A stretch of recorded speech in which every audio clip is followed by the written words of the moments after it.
Рим мамлекетине Тиберий башчылык кылганы 15 жылга караган кезеле. Иудея аймагына Понтий Пилат губернатор болуп, Галилея аймагына Ирод, Итурея менен Траханит аймактарына Ироддун иниси Филипп, Авелин аймагына Лусани акимчилик кылып турушкан. Ал эми Анас менен Каяп жогорку дин кызматчылар болгон. Ошолордун тушунда чөлдө күн өткөргөн Закирдин баласы Жакыяга Кудайдан сөз түштү. Ошондон баштап Жакыя Иордан дарыясынын айланасындагы баардык аймактарды кыдырып, күнөөлөрдүн кечирилиши үчүн ниетти өзгөртүүнү жана сууга чөмүлүү расмисинен өтүүнү жар салып жүрдү. Ышая пайгамбардын китебинде мындай деп жазылган жери бар.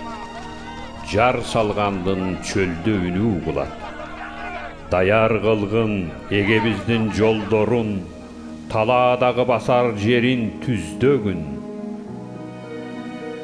Коктуголот толтурулсун бардыгы, түздөтүлсүн тоо дөбөнүн бардыгы. Ийри буйру жолдор дагы оңдолсун, тегизделсин өңгүл-дөңгүл жерлер да.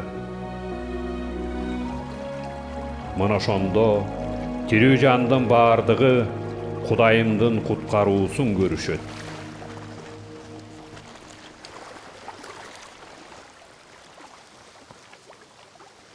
Көп адамдар сууга чөмүлүү расмисинен өтүү үчүн Жакыя пайгамбардын алдына келишти. Жакыя аларга карап мындай деди. Эй жылаан тукумдары, келечектеги каардуу жазадан кантип качууну силерге ким көрсөттү эле?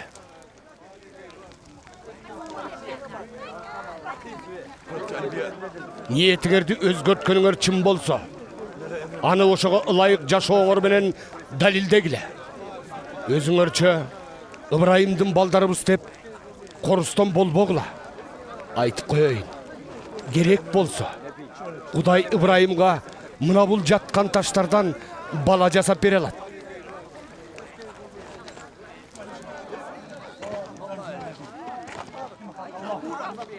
Азыр дарактардын түбүндө балта даяр турат. Ар бир жакшы жемиш бербегени кыйылат да от кыргытылат. Эл андан Эми биз эмне кылышыбыз керек? деп сурады. Эки кийими барыңар, бирин кийими жокко бергиле. Тамак ашы барыңар да ошенткиле, деди ал. Сууга чөмүлүү расмисинен өткөнү келгендердин арасында салыкчылар да бар эле. Алар Жакыяга келишип, Устат, биз эмне кылышыбыз керек? дешти. силерге белгиленгенден ашык талап кылбагыла. Деп жооп берди Жакыя аларга. Аскер адамдары сурашты. Бизчи кандай кылышыбыз керек? Жакыя аларга Эч кимди зордобогула, кордобогула, жана алган айлыгыңарга ыраазы болгула, деп жооп берди. Машаяк ушул болду бекен. Деп үмүттөнүп күтүп турган жаамы журтка Жакыя мындай деди. Мен силерди сууга чөмүлдүрүп жүрөм. Менден алдаганча кудуреттүү бирөө келе жатат. Мен анын бут кийиминин боосун чечүүгө да татыбайм. Ал силерди ыйык рухка жана отко чөмүлдүрөт. Ал өз кырманын тазалоо үчүн күрөгүн кармап даяр турат. Боодайын кампасына жыйып, топонун өчпөс от кыргытат.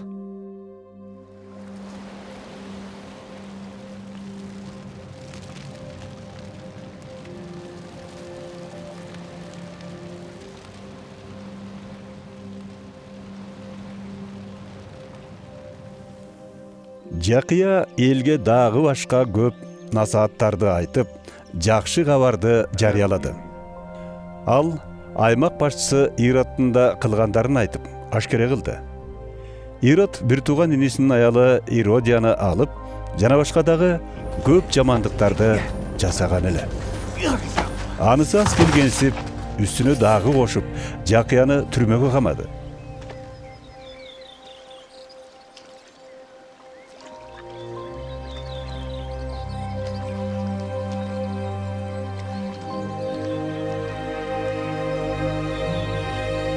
Эл сууга чөмүлүү расмисинен өтүп жатканда, Ыйса да чөмүлдү.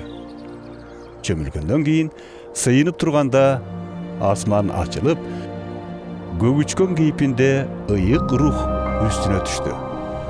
Ошондо көктөн Сен менин сүйүктүү уулумсуң.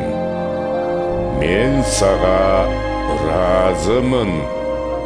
деген үн чыкты. Ыйса өз кызматын баштаганда 30 жаштын тегерегинде болчу. Ал адамдардын ою боюнча Жусуптун уулу деп эсептелчү. Демек, анын санжарасы мындай. Ал Жусуптун, Элидин, Мататтын, Левинин, Мелкинин, Жанайдын, Жусуптун, Мататайдын, Амостун, Ноомдун, Эслинин, Нагайдын,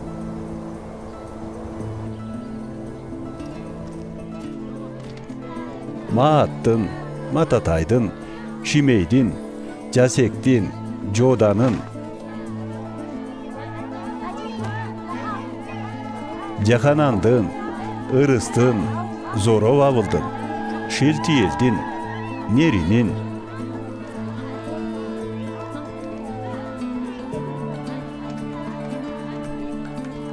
Мелкинин, Адынын, Косамдын, Элмадамдын, Эрдин,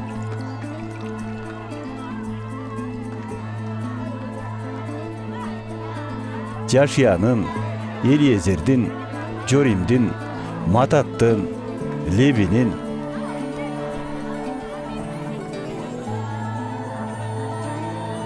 Шимондун, Жүйүттүн, Жусуптун, Жонамдын, Элиакимдин,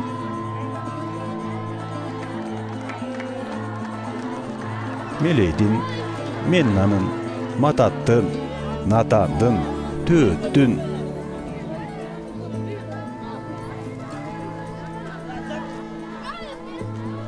Жесейдин, Авыттын, Овоздун, Шалмондун, Наасондун,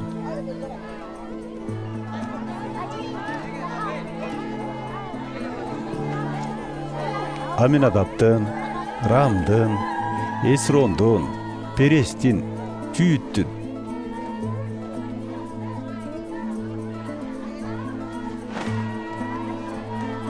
Жакыптын, Ыскактын, Ыбрайымдын, Терактын, Нахордун,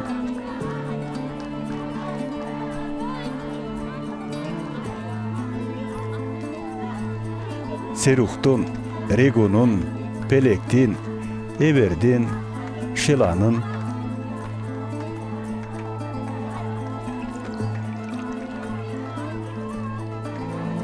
Кайнандын, Арпакшаттын, Шемдин, Нухтун, Лемектин,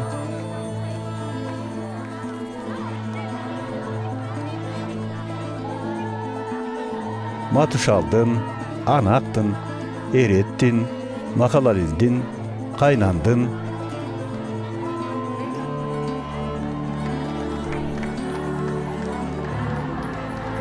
Эноштун, Шеттин, Адам атанын, Кудайдын уулу.